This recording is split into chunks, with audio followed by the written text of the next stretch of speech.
Et on va commencer donc par la première présentation que va faire Frédéric Duprat, qui va nous parler des modèles de carbonatation. Et donc, je te passe la parole, tu as 10 minutes, tu sais ce que c'est. Très bien, donc je vais vous faire une présentation qui, je pense, sera plus courte que 10 minutes et qui est une partie d'un travail réalisé par Jin Rakotobao dans le cadre de sa thèse qui était co-encadrée par le LMDC et par le GEM à Nantes. Donc on est encore sur des problématiques de surveillance d'ouvrages et de maintenance d'ouvrages qui sont susceptibles de se corroder en béton et dans lesquels on va retrouver des étapes qu'on a déjà vues dans les présentations précédentes qui concernent à collecter des données, qui s'appuient sur la collecte des données, sur l'utilisation de modèles de dégradation et puis sur des estimations probabilistes qui vont permettre de prendre des décisions. Donc, en ce qui concerne les matériaux, les quantités qu'on peut collecter relatifs aux ouvrages en béton, dans l'étude qu'on a menée, nous, on avait des variables relatives à l'état du matériau, relatives à sa dégradation aussi, donc on mesure directement le processus de dégradation via des mesures de profondeur carbonatée, et puis avec la nécessité de considérer des incertitudes aussi bien locales, si on considère un parement comme étant uniforme, que local et spatial, si on s'intéresse aussi à la variabilité sur le parement. Les modèles qu'on utilise, ça peut être des modèles simplifiés, des modèles un peu plus complexes qui permettent de mieux approcher la réalité et qui, dans tous les cas, de toute façon, vont nous donner ce qu'on a mesuré, c'est-à-dire la profondeur carbonatée également, et qu'on utilisera pour faire de la prévision de dégradation dans le futur. Et quand on passe à l'étape de probabiliste, on va s'intéresser soit à regarder ce qui se passe localement, si on considère que l'ensemble des informations pour un parement sont assez significatives, ou bien sur la totalité du parement, auquel cas on regardera aussi, on associera ça à la variabilité spatiale. Alors tout ça s'est fait dans le cadre d'un projet qui s'appelait Evadeos, qui maintenant est achevé, et dans lequel on a essayé de mettre ensemble des acteurs qui travaillent sur chacun de ces aspects-là. Et malheureusement, à la suite du projet, on n'a pas pu utiliser directement les données collectées, et donc on a travaillé sur des données numériques. Alors on ne s'est pas vraiment posé la question qu'on s'est posée par la suite, et qu'on va voir maintenant, qui était relative à l'utilisation des données collectées dans le cas de modèles simplifiés. Alors ici, on a fait des mesures sur un mur d'enceinte qui était au CEA Saclay, qui était un des partenaires du projet. Et sur ce mur-là, on a extrait des informations, soit par évaluation destructive, ED, soit par évaluation non destructive, END, donc concernant la masse volumique, la porosité, le taux de saturation, la résistance du matériau et aussi la profondeur carbonatée.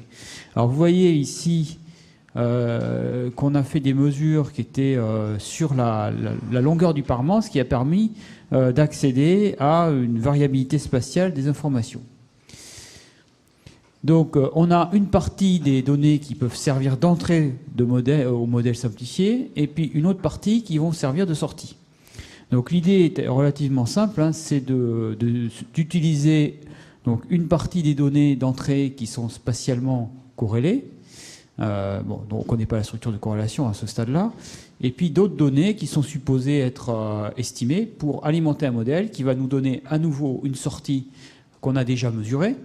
Et donc on va pouvoir regarder s'il y a une cohérence entre les corrélations spatiales fournies par le modèle simplifié, ou les modèles, si on en utilise plusieurs, et puis celles qu'on a pu voir de manière par l'observation. Alors ici, on va s'intéresser aussi aux incertitudes qui sont associées à l'estimation de la structure de corrélation.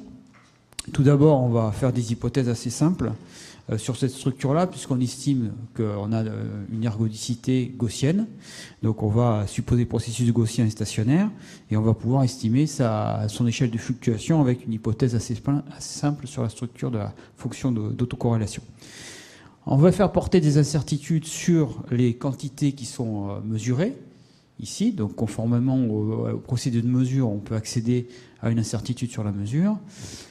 et aussi une incertitude sur l'estimation même de la corrélation à partir d'une trajectoire, puisque quand on s'éloigne, quand on estime la corrélation sur des points qui sont relativement éloignés, on a peu de couple de points dans le calcul, et donc on a un calcul qui est relativement incertain.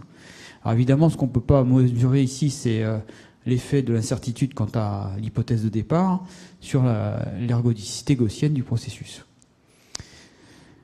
Alors ici, donc on a simplement évalué le delta Z qui représente l'écart qu'on peut avoir sur une mesure, et on sait que la valeur qu'on obtient, observée, c'est une valeur qui n'est pas exactement celle de la réalité, et laquelle est forcément dispersée, enfin supposée être dispersée de manière symétrique par rapport à cette valeur observée, ce qui n'est pas forcément exact comme hypothèse, mais c'est celle qu'on a choisie. Et puis concernant l'incertitude sur la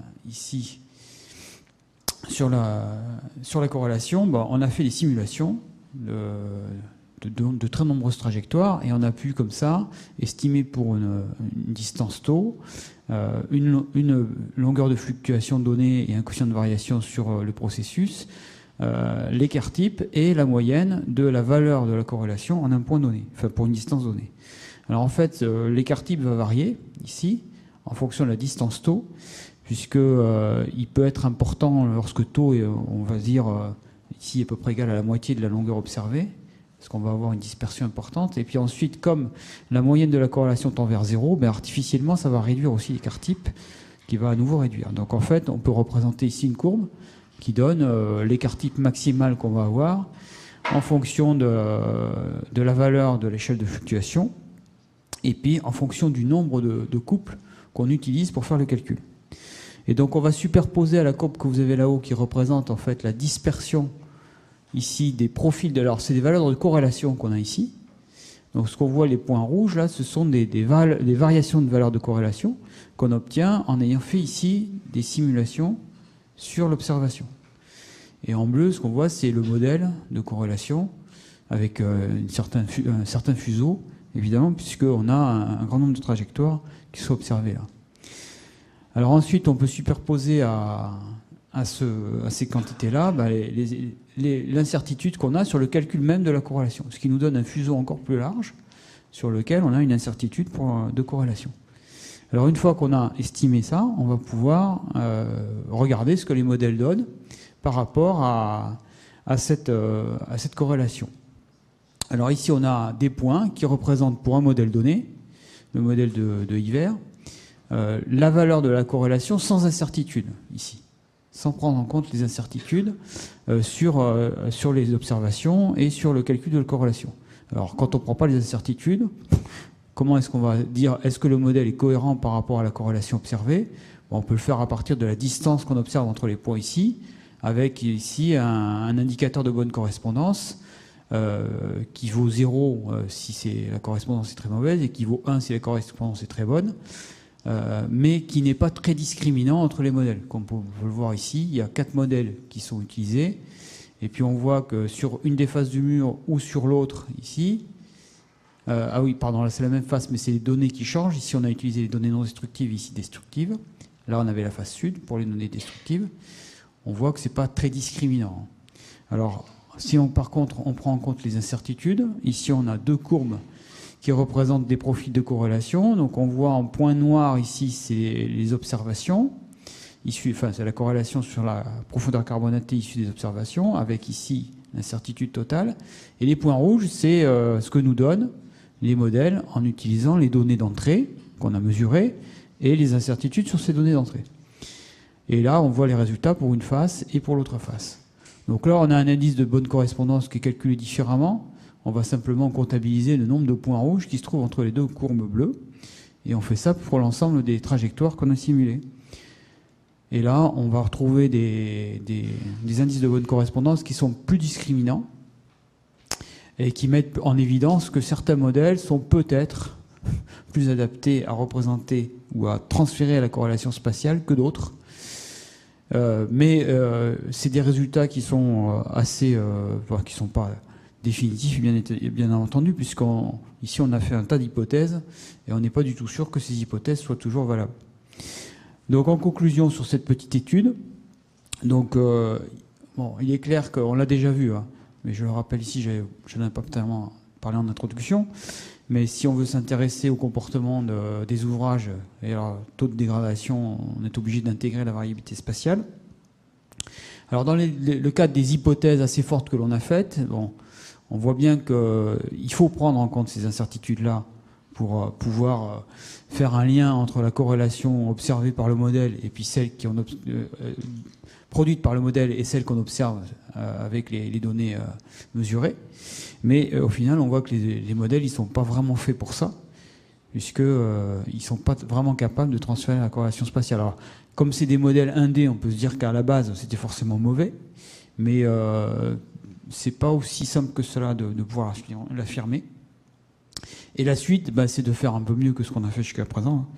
C'est-à-dire avoir peut-être une meilleure appréciation des observations, enfin d'une distribution des valeurs réelles par rapport aux observations, et puis intégrer, donc on a vu ici ce qu'a présenté Lara tout à l'heure, la manière d'intégrer des champs non stationnaires. Peut-être qu'on pourra servir de modèles similaires ici pour simuler les trajectoires de manière un peu plus cohérente, parce que quand on revoit ici les profils qu'on a de corrélation, c'est vraiment des profils assez chahutés.